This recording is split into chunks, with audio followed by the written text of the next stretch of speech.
So what do you get when you combine 3 Bailey's shots, a coffee liqueur and milk? You get another video.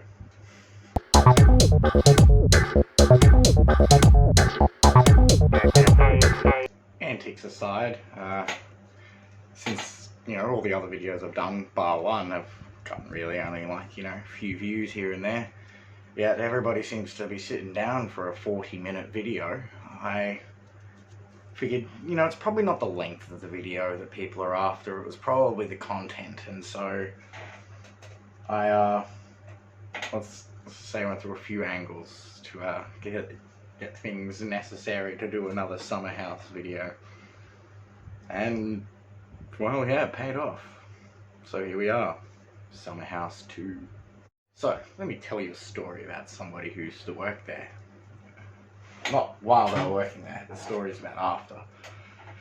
So, he was bored one day, looking for an alcoholic beverage, but not the standard swill you could buy cheaply from the local bottler or from any decent bar.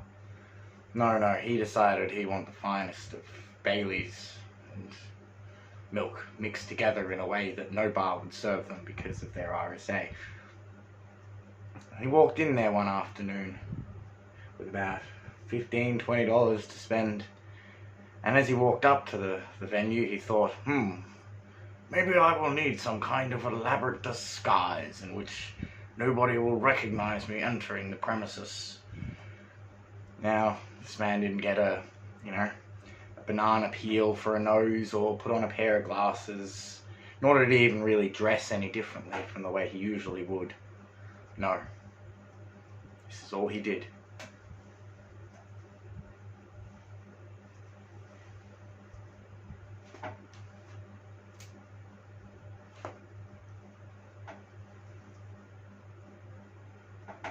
And then he proceeded to walk inside the venue. Mind you, this was walking past receptionists that, by all accounts, should have recognized him when they made eye contact with him, scanning the QR codes as he walked in the door. Mind you, no green tick was asked for, which would have been a hurdle in this. And then this gentleman proceeded to the bar. Well, this bartender that was working behind the bar would definitely recognize him. They used to share a room together, they used to work a lot together. And, well, he didn't. This supervisor didn't recognize this young gentleman who at one point or another in another wing of this very Backpackers was his supervisor. And, well, just to try and push his luck, he reached out after handing the cash to him and flashed this. See how there's a name printed on it? The man proceeded to give this patron his 10% discount, as the card would imply. I'm hoping it'd be the 20% because, the whole staff thing, that would have been funny. But anyway, this gentleman sat down with another friend of his and proceeded to indulge in not one but 2 of these beverages before ordering a third. Upon ordering the third, decided to get a bit more ballsy and also order drinks for the people he was dining with. Yeah, no, still not fucking up. Drinking away. By the end of the evening, the man had his third drink still in his hand. It was about at this level, actually. The ice had, melted and whatnot, but yeah, one would say he'd barely touched it. Anyway, so this gentleman leaves the bar area with the glass, which is permitted under the license. The whole premises is the license, apparently. And he walks past the a slight change in shift guard. He checked his phone and realized that it was nearly midnight. The night shift had begun.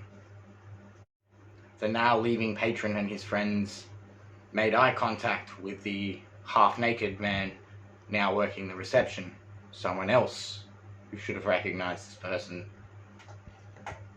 The toast of the drink as one walks past.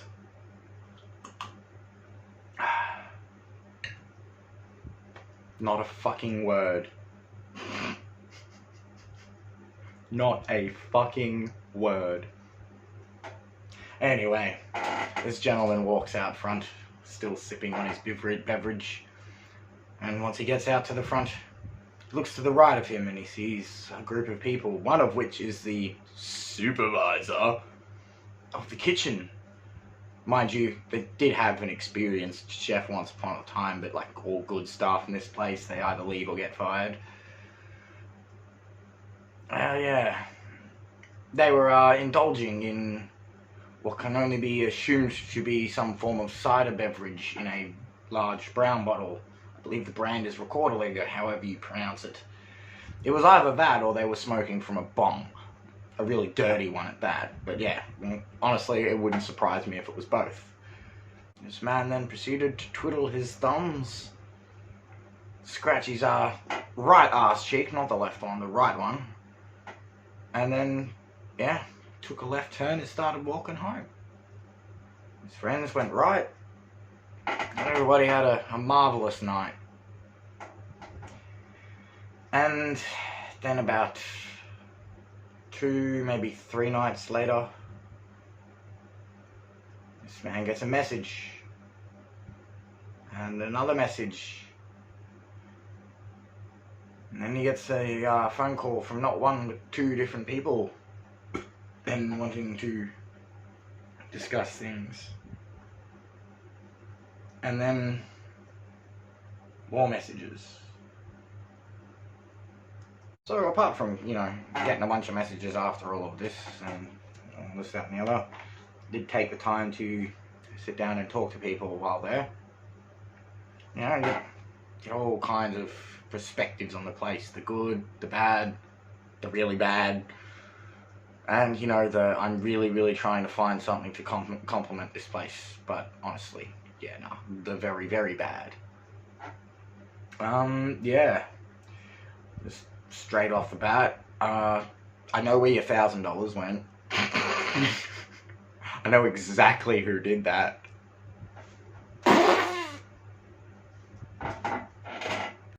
And that's not something I'm gonna, like, you know, keep all subterfuge, like, oh, you come to me for that information. No, I'll flat out say it. That random unqualified supervisor of the kitchen, in cahoots with your lovely, lovely new supervisor at the bar, we're going to use it as a, you know, a plot device to get rid of not 1 but 2 females that they felt intimidated by.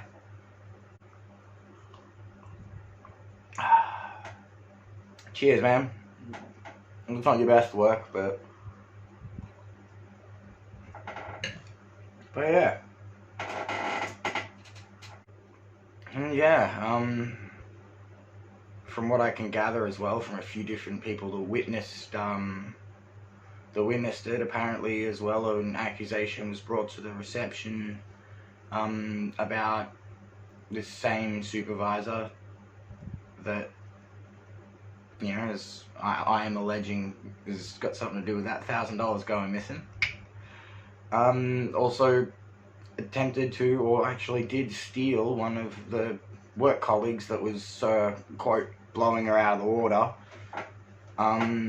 Stole a bag that had money and phone and things like that in it, and then proceeded to very, very quickly hop into an Uber.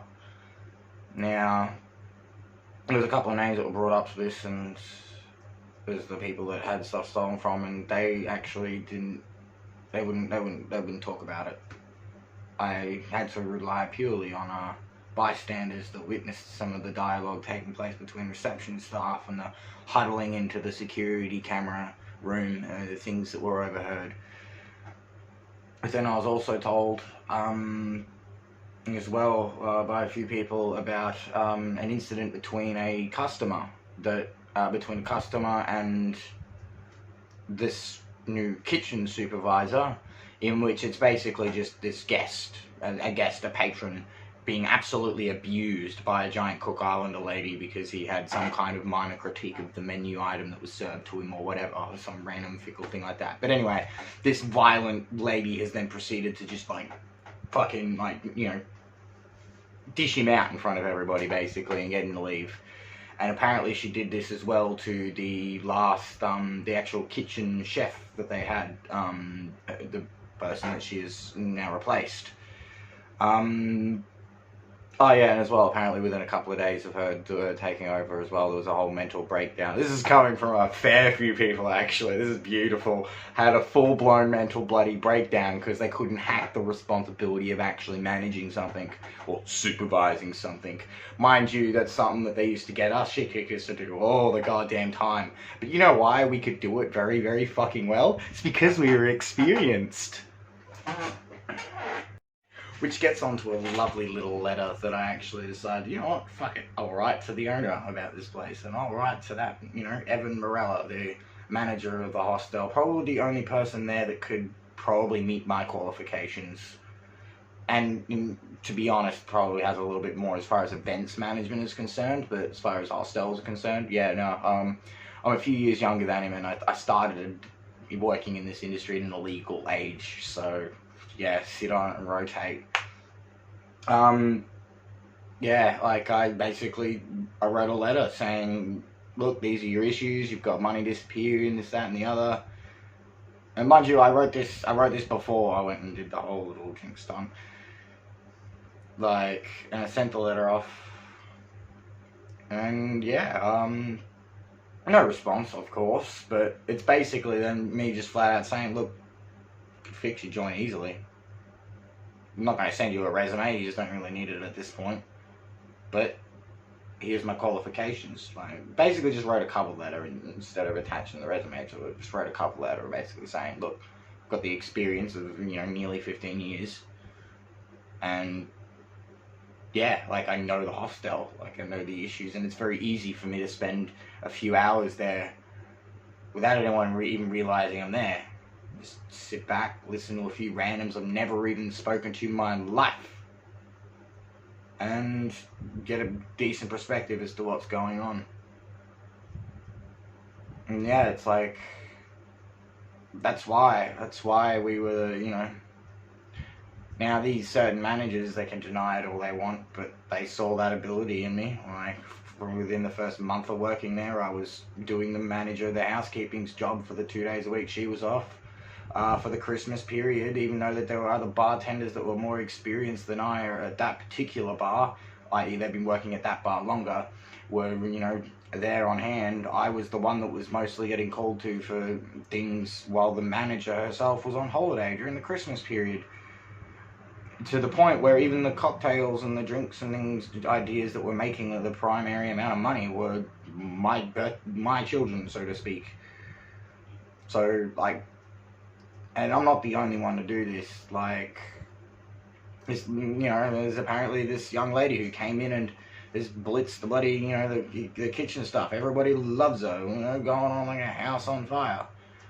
But all I can gather from talking to people is that there's this big Cook Islander lady who keeps talking shit about her, keeps talking shit about the one person that's, you know, making them a bit of money right now. Honestly, if you are this lovely young lady that is working, that is, you know, blowing this fucking kitchen to shreds, I would personally love to have a conversation with you if they do ever decide to, you know, give you the whole boot. There are people that will listen. But yeah, and as well, the other thing is they seem to be an intimidating. So there's this lady who I noticed that they like, you know, the moment they realised that she was getting picked up every few days by a like a disabled care sort of van to do places, they sort of, their eyes lit up almost, you know, and they started getting her into the housekeeping and the cleaning sort of aspect of things. And well, yeah, they, you know, they grinded more and more and more out of her, you know, making her basically do 7 days a week in the kitchen, morning and evening, like the cleaning the public kitchen that all the backpackers use, not the one that serves food. You know, cleaning that area, you know, 7 days a week. for her, you know, for her bed in her room or whatever. And, well, apparently they just got a little bit sick and tired of it, and they, long story short, they realized they couldn't get any particular, like, there's no, like, NDIS sort of money or whatever they could get for having her around, so they decided that they were planning on dismissing her. But instead of doing that, they just got, like, a few people to start talking about how they were going to dismiss her. So this lady feels like she has to go and, you know, basically dismiss herself, quit, and go find somewhere else to bloody work and live. And, you know, may not be a disabled lady, but she's certainly a senior. And to do that for one of the seniors, and before you go and harass that person for fucking, you know, speaking out or whatever. No, this is people that are, there are plenty of fucking people at this hostel that witness this stuff. Like, there's only a small little group of yous that are, you know, keeping this amongst yourselves. And, well, again, the fact that you've got your bloody manager, your owner, sorry, coming up every month now because he doesn't even trust the person managing this goddamn hostel. That's what that says to me. The fact he's got to come up and check this thing every month says he probably doesn't even trust the guy who's got to run the fucking hostel. And if he does, then he must just, you know, be loving that backpacker puss, I guess.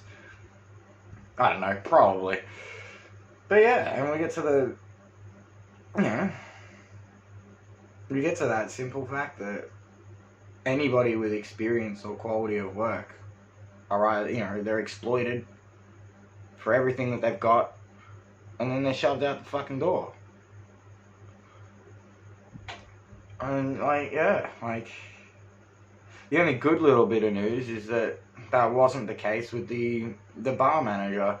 She just got sick and tired of not being able to use the fact that she was, you know, banging somebody's, you know, relative or whatever to, you know, have any clout over the other managers or whatever. Like, she didn't like that it didn't fit within her popularity contest thing, so she left.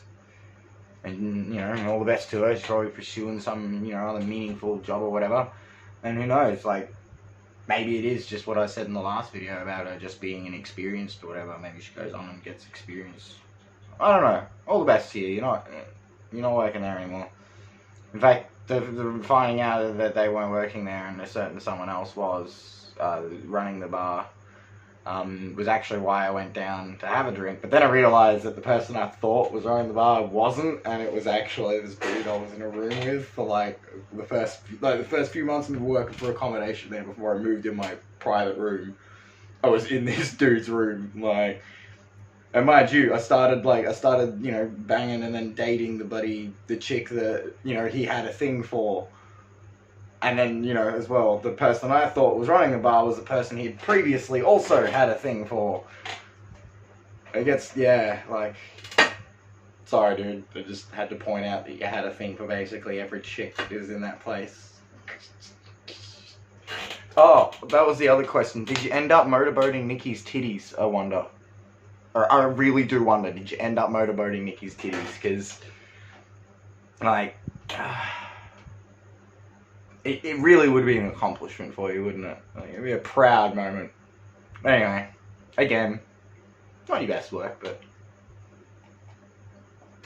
it'll do. Look, are you happy, or do I have to stretch this out longer? Because I don't really want to do another 40-minute video on a shitty-ass backpacker that doesn't pay their staff right or treat them right. And to be quite frank, behaves more like some kind of weird, messed up sex cult. Oh yeah, but, that was, you know what, I'll just throw this in here for why not. As well, I know why the lovely kitchen supervisor lady usually gets most of what she wants.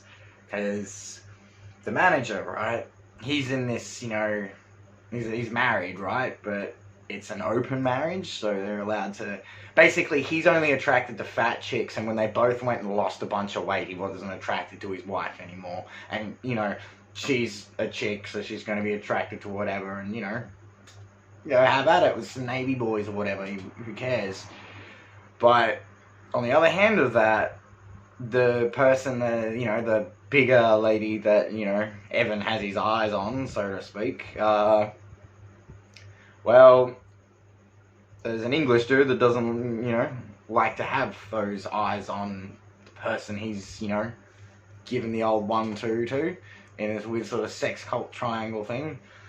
So yeah, while he's porking this big, you know, this big kitchen lady, doesn't want the, you know, doesn't want the pommy to find out, because the pommy can beat him up.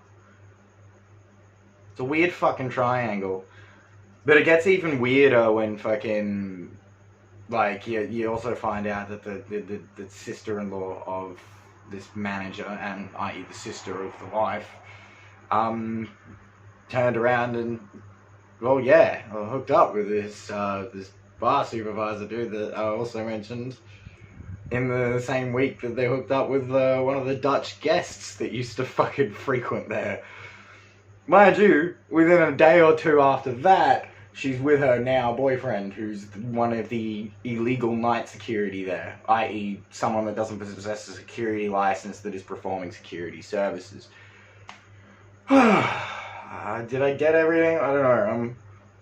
I'm a little bit trashed, I'll admit. It's a bit hard to make sure I got everything, but like if I forget anything or if anything more gets brought to me, I'll do a third one, because to be quite frank, it's soothing.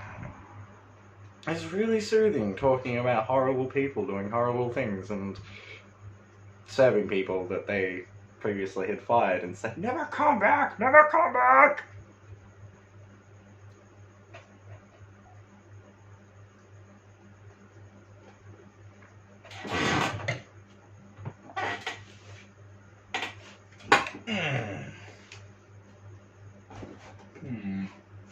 On a happier note, let's, you know, look at some miniatures I painted. Yeah, boy! Fucking, oh, it's too low. Focus, you goddamn camera! Yeah, I bastardized Gaunt's Ghost miniatures. On a lighter note, you know. Oh, YouTube, dude's meant to be about ranting, not about, you know, fucking things he enjoys doing. Oh, fuck you, I might do a Warhammer video instead, you know, see how that goes. I don't know, it might be probably a larger crowd, you know, for like a potential audience than, you know, very, very niched backpackers rants, but, well, I don't know. I think it did alright. There. He's fucking happy, you know? I tied my hair up, I did a little bit of espionage, and fucking, you know, got some weird cooked yarns to talk about, some mad shit to talk. I don't know, alright. That's basically all the 40-minute one was, except there was, like, you know, a lot more shit that I could bring up. But now that I already brought all that up, and, well, you know, I haven't really addressed any of it, so, you know, I could ramble about it more, but that would just be boring, wouldn't it? No, we gotta find some new things, we gotta find some new goss and some new shenanigans going on in that shitty place right up until the very day it closes its doors and a genuine tear runs down my face because that place wouldn't decide to save itself. Like, I'm sorry, but on and off, I literally, I and many others have been visiting that place for a very long time, and it's just sad. Sad to kind of see.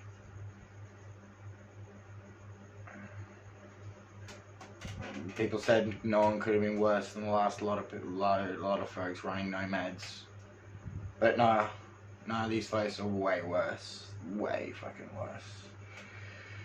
But you know, we're at the end now. Probably only kept its doors open for another few months anyway. And, well, I'll pretend to celebrate with a video then, I guess, as well. But know this, when that video eventually does come, deep down inside I will be crying. Because it's sad. That's all it is. It's just sad. Anyway, cheers.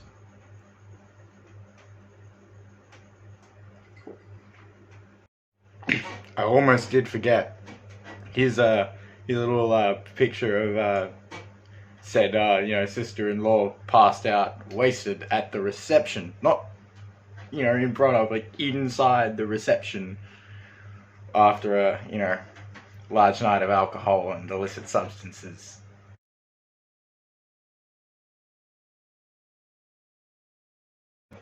Don't say I don't do anything for yous. Later. And don't forget to subscribe.